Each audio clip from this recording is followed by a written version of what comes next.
have a bomb. Disaster in the air can strike at any time. Ladies and gentlemen, we have run out of fuel and we're expecting a crash landing. People were screaming, praying.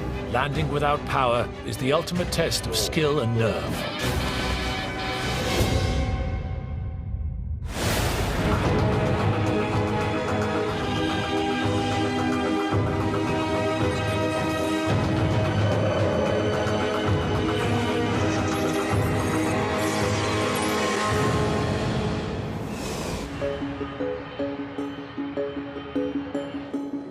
23rd of November, 1996. Ethiopian Airlines Flight 961 prepares to fly 163 passengers and 12 crew from Addis Ababa, Ethiopia, to Nairobi, Kenya. Michael Adenyo has just finished a business trip. He's flying home a day early to travel with a friend and his family. I was happy. We were all traveling together, my friend and his kids. We tried to get seating together, but that was not possible.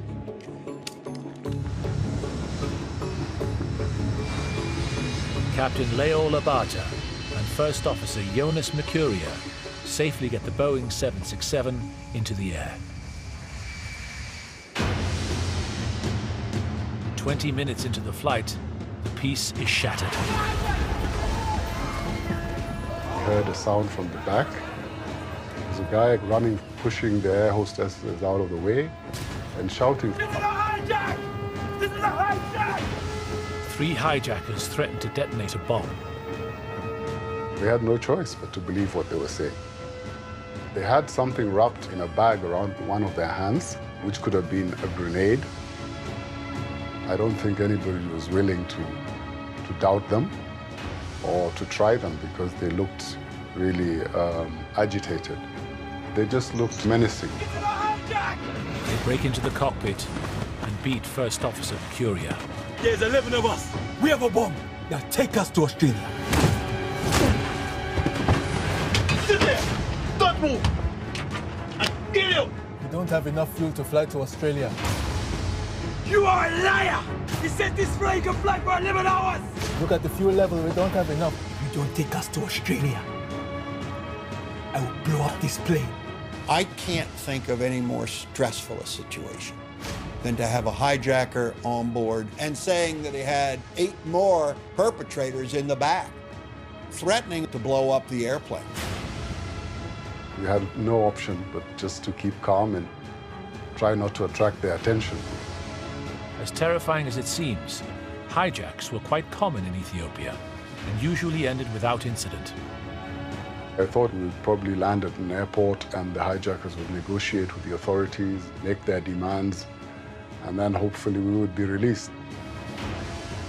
In those days, before September 11th, you listened to what the hijackers were telling you because they weren't trying to kill you. They were just trying to take the airplane to a place they wanted to go. So I think no one really wanted to get out of their seats. They believed that the perpetrators had bombs and they believed that there would be a safe landing. In fact, the hijackers are bluffing. There were no other perpetrators. There was no bomb.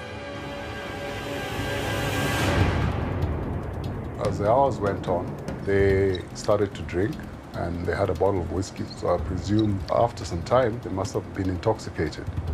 Just keep flying. As the hijackers lose concentration, Captain Abata seizes the moment and steers the plane toward a runway on the Comoros Islands. The plan almost works, but just minutes from landing, the low fuel warning comes on as the left engines flame out. Ladies and gentlemen, this is your pilot. We have run out of fuel and we are losing 1 engine at this time. We are expecting a crash landing. While the passengers panic and prepare for a water ditching, in the cockpit, the intoxicated hijacker thinks they're being tricked. When the pilot was actually in a critical phase of landing, the hijacker started beating up the pilot while he was in the chair, still trying to steer the airplane. I kill you. I'm already set because I'm flying a plane without spark. During the struggle, the autopilot is turned off.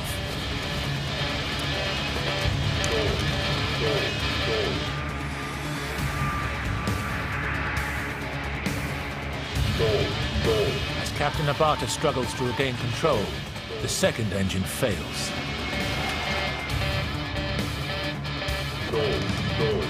I can't think of anything worse than to be out of power and not necessarily knowing what you're going to do or where you're going. People were screaming, praying to Jesus, to Allah. It was terrifying. Most people were very, very scared. Abata has no choice but to ditch the plane in the ocean. He tries to steer as close to the shore as possible while slowing the plane down. Ditching a jet is a very hazardous undertaking. You need to get the airplane at the slowest possible speed and to enter the water in a controlled way. The engines are underneath the wing. If you catch those engines at the front, it's going to tend to drive the nose into the water. So you want to try to keep the nose up as long as possible so that you don't catch the leading edge of the engines in the water. I thought, of course, of my daughter, who was only 1.5 years old then, and my wife. I didn't know anybody who had survived a plane crash, so I didn't really think there was much of a chance. Except if I was not injured on impact, I would definitely get out of that wreck because I'd have been able to swim out. I felt that was a little too early for me to exit the world.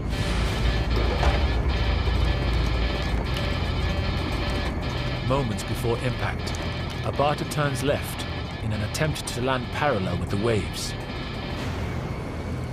But the left wing catches the water, causing the plane to cartwheel and break apart.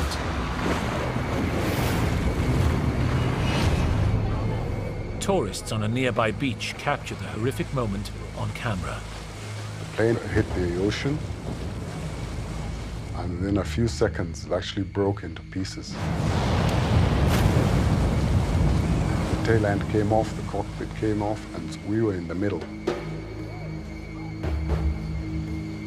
I turned around and swam on my back, and I could see light at the end where the tail end had broken off. So I instinctively decided to swim towards that light. I looked up into the sky and I thought, okay, is this heaven or where is this? Then when I leveled out and saw the coastline, I said, yeah, I think I'm still around, I'm still on Earth. Around me, though, there were floating bodies. Some were very serious injuries, and it was not a very good sight. Captain Abata is one of the 50 to survive the water ditching. 125 people die. None of the hijackers live to face justice. I think it's really sad that it's usually innocent people who have nothing to do with the issues that suffer so much. For me personally, a friend I was traveling with and his children all passed away. So over and above going through all this trauma of the hijacking, we had to come home and bury my friend and his children. So it was terrible. It was something that always haunts me to this day.